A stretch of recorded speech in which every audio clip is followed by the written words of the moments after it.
Hmm, oke. Jadi kembali lagi ke pembahasan soal OSNK tahun 2023. Nah, sekarang kita udah sampai ke nomor 29.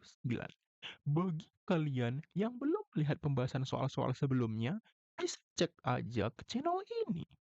Oke, jadi sekarang kita bakal bahas nomor 29.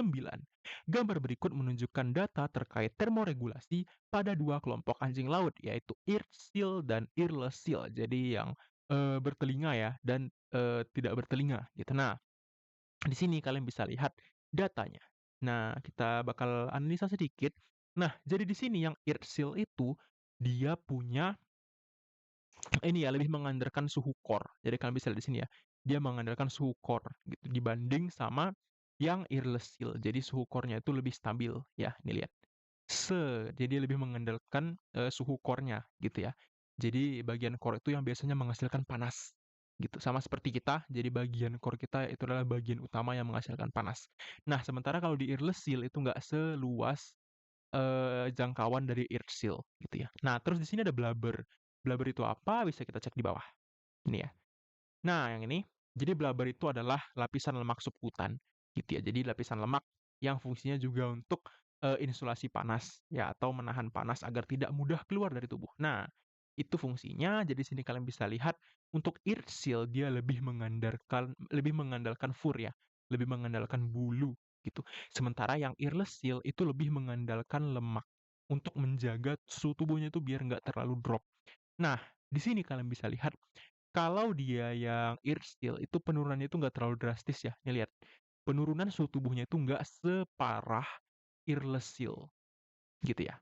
Nah, jadi bisa kita lihat di sini ya, lebih tahan lah yang ear seal ini lebih tahan gitu, bisa menahan panasnya lebih baik, ya retensi panasnya lebih baik. Nah, di sini kita bisa lanjut ke pernyataan. Set set set set set. Kelebihan. Oke. Nah, pernyataan yang A. Insulasi utama pada kedua kelompok anjing laut tersebut adalah lapisan lemak subkutan. Nah, ini salah ya. Karena tadi bisa kita lihat kalau yang ear seal itu dia lebih ke fur, dia lebih ngandelin fur ya. Jadi memang lapisan furnya itu lebih tebal gitu. Sementara yang earless, nah itu baru mengandalkan lapisan lemak subkutan gitu ya. Nah, lanjut ke yang B.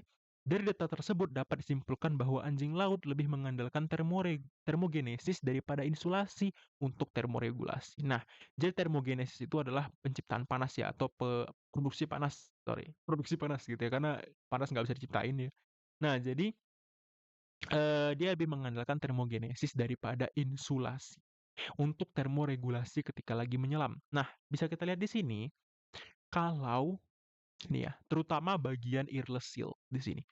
Core-nya itu nggak terlalu ini ya, nggak seluas di sini, blubber ya. Jadi dia lebih mengandalkan blubber bisa kita lihat ya.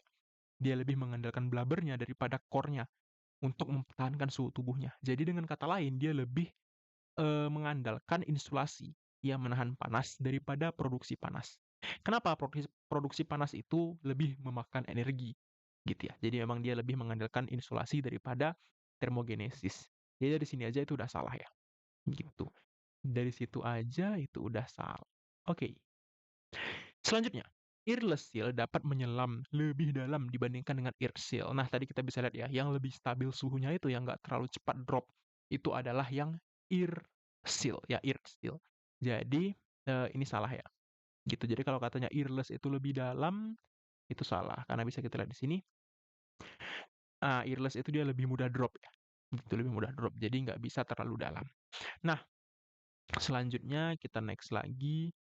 Nah, kondisi pembuluh darah perifer anjing laut ketika berada di permukaan ditunjukkan oleh gambar satu, sementara gambar 2 menunjukkan kondisi pembuluh darah perifer ketika sedang menyelam. Nah, kalau dia lagi di permukaan, panas itu nggak semudah itu keluar. Karena kita tahu sifat air itu adalah menyerap kalor. Ya kan, sifat air itu menyerap kalor.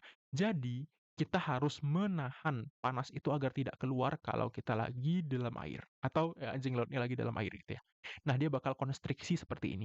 Nah, kalau pembuluh darah konstriksi, itu akan menghambat panas keluar. Gitu ya, karena kita tahu air itu ya adalah penyerap kalor yang efektif. Nah, jadi ini di air dan ini ini ya di permukaan. Di permukaan. Nah, jadi kalau katanya permukaan itu gambar satu, sementara gambar 2 itu ketika menyelam, ini benar, gitu ya. Oke, jadi jawabannya adalah salah salah salah, benar.